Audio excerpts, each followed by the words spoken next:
दोस्तों, मुंबई महानगर पालिका चुनाव को लेकर महायुति गठबंधन ने अपनी पहली संयुक्त सभा मुंबई के वर्ली इलाके में आयोजित की। ये सभा 3 जनवरी 2026 को हुई, जिसमें महायुति के सभी बड़े नेता मौजूद थे। इस मौके पर शिवसेना के मुख्य नेता और महाराष्ट्र के उप मुख्यमंत्री एकनाथ शिंदे ने सभा को संबोधित किया और कहा कि ये केवल एक सभा नहीं बल्कि विजय सम्मेलन है। उन्होंने स्पष्ट किया कि ये महायुति गठबंधन की जीत की शुरुआत है और आने वाले चुनाव में महायुति मजबूती से आगे बढ़ेगा। इतना कॉन्फिडेंस दोस्तों तो दो ही कंडीशन में हो सकता है, या तो वाकई तैयारी बड़ी ही मजबूती से हुई हो, या फिर जैसे कुछ जगहों पे निर्विरोध उम्मीदवार जिताए गए हैं, कुछ ऐसा मुंबई में भी होने वाला है। खैर, क्या है पूरी खबर बताएंगे आपको अपनी आगे की खबर में। नमस्कार, मैं फिजा, स्वागत है आप सभी का 4PM न्यूज में। दोस्तों, आपको बता दें कि एकनाथ शिंदे ने कहा कि पिछले चुनाव में महायुति गठबंधन ने लगातार लोकसभा और विधानसभा चुनाव में सफलता हासिल की है और पिछले साल यानी 2025 महायुति के लिए केवल एक ट्रेलर था और अब पूरी पिक्चर बाकी है। उन्होंने यह भी बताया कि पहले महायुति गठबंधन ने लोकसभा विधानसभा में जीत हासिल की, फिर नगर परिषद और नगर पंचायत चुनाव में सफलता पाई। अब मुंबई महानगर पालिका के चुनाव जीतकर महायुति गठबंधन पूरी तरह सत्ता में दबदबा बनाएगा और विपक्ष के लिए मुश्किलें बढ़ जाएगी। इस सभा में एकनाथ शिंदे ने अपने भाषण में जोर देकर कहा कि महायुति गठबंधन की टीम पूरी तरह तैयार है और जनता के समर्थक से महानगर पालिका में भी शानदार जीत हासिल करेगी। उन्होंने सभा में उपस्थित लोगों से अपील की कि वो अपने घर घर जाकर महायुति की नीतियों और विकास कार्यों के बारे में लोगों को बताएं और महायुति गठबंधन को मुंबई महानगर पालिका की जिम्मेदारी सौंपे ताकि शहर का विकास और बेहतर तरीके से हो सके। लेकिन दोस्तों, इतना यकीन के साथ ये कहना कि चुनाव हम ही जीतेंगे, सबके मन में एक सवाल पैदा करता है कि आखिर कैसे। जैसा कि मैंने आपको पहले बताया कि महायुति सरकार ने बिना चुनाव के ही 68 सीटों पर जीत हासिल कर ली है। जी हाँ दोस्तों, सही सुना आपने, बिना किसी चुनाव के। तो कहीं ना कहीं ये बातें सबके मन में खटक रही है कि क्या मुंबई में भी कुछ ऐसा ही होने वाला है। अब खबर को थोड़ा आगे बढ़ाते हैं। दोस्तों, आपको बता दें कि मुंबई महानगर पालिका चुनाव के दौरान शिंदे ने उद्धव ठाकरे गुट पर भी तीखा हमला बोला है। उन्होंने कहा कि कुछ लोग अब अचानक मुंबई को लेकर विजन डॉक्यूमेंट पेश कर रहे हैं और इससे जनता के सामने एक बड़ा मुद्दा बना रहे हैं, लेकिन 25 साल तक उनका कोई विजन नहीं था। शिंदे ने कहा कि उनके पास कभी भी मुंबई या महाराष्ट्र के विकास की कोई योजना नहीं थी। उनका सिर्फ एक विजन था, वो था मुंबई को लूटना और भ्रष्टाचार फैलाना।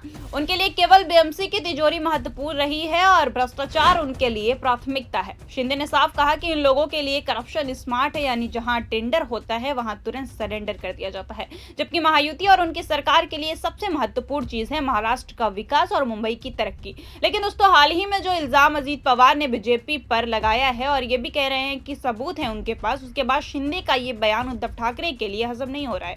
और सबसे बड़ा सवाल ये कि अब तक शिंदे ने अजीत पवार को कुछ क्यों नहीं कहा। क्या शिंदे डर रहे हैं कि कहीं अजीत पवार सच में महायुति के अंदर की पोल ना खोल दें। लेकिन दोस्तों, हाल ही में जो इल्जाम अजीत पवार ने बीजेपी पर लगाया है और ये भी कह रहे हैं कि सबूत है उनके पास, उसके बाद शिंदे का ये बयान उद्धव ठाकरे के लिए हजम नहीं हो रहा है। और सबसे बड़ा सवाल ये कि अब तक शिंदे ने अजीत पवार को क्यों नहीं कुछ कहा। क्या शिंदे डर रहे हैं कि क्या सच में अजीत पवार महायुति के अंदर चल रही काले चिट्ठों का पोल ना खोल दे।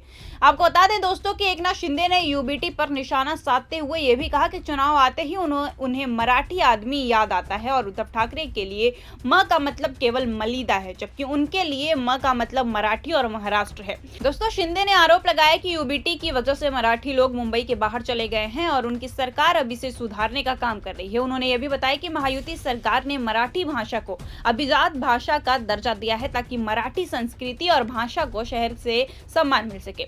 इसके अलावा शिंदे ने यह भी कहा कि चुनाव आते ही मुंबई तोड़ने का एक नैरेटिव सामने आता है, लेकिन अब भावनाओं की राजनीति नहीं चलेगी, अब विकास की राजनीति चलेगी और महायुति ये सुनिश्चित करेगी कि मुंबई सुरक्षित रहे। उन्होंने जोर देकर कहा कि महायुति और उनकी टीम के लिए शहर का विकास और जनता की भलाई सबसे ऊपर है। मुंबई के हर क्षेत्र में महायुति सरकार ने काम किया है और जनता को पारदर्शी तरीके से सुविधाएं मिल रही है। शिंदे ने सभा में मौजूदा लोगों से अपील की कि वो महायुति को वोट दें ताकि मुंबई का विकास और मराठी लोगों का अधिकार सुरक्षित रहे और शहर को कोई भी तोड़ ना सके। दोस्तों, शिंदे यही नहीं रुके, उन्होंने तो बाला साहब के विचारों को लेते हुए भी उद्धव ठाकरे पर निशाना साधा है। उन्होंने कहा कि ये लोग बाला साहब ठाकरे के विचारों को छोड़कर सिर्फ सत्ता के लिए कांग्रेस की गोद में चले गए। शिंदे ने कहा कि ये लोग सत्ता पाने के लिए बाला साहब के आदर्शों और विचारों को भूल गए और सीधे बीजेपी की पीठ में खंजर भोंकने का काम किया है। उन्होंने कहा कि मुख्यमंत्री देवेंद्र फडणवीस ने उन्हें 50 बार फोन किया, लेकिन सत्ता और अपने फायदे के लिए ये लोग बाला साहब के विचारों को छोड़ने में पीछे नहीं हटे। लेकिन सवाल यह है कि बीजेपी कब से बाला साहब के विचारों पर चलने लगी। खैर दोस्तों, आपको बता दें कि एकनाथ शिंदे ने सभा में बताया कि मुंबई का महापौर कैसे बना। ये सब उन्हें अच्छे से पता है और वो खुद इसके गवाह हैं। उन्होंने उदाहरण देते हुए कहा कि संभाजीनगर में रशीद मामू को टिकट दिया गया, जबकि उसका इतिहास सभी जानते हैं। शिंदे ने कहा कि अगर बाला साहेब आज होते तो उन लोगों को उल्टा लटका कर सबक सिखाते। उन्होंने जोर देकर कहा कि ब्रांड सिर्फ एक है और वो है बाला साहेब और महायुति के सच्चे कार्यकर्ता हैं।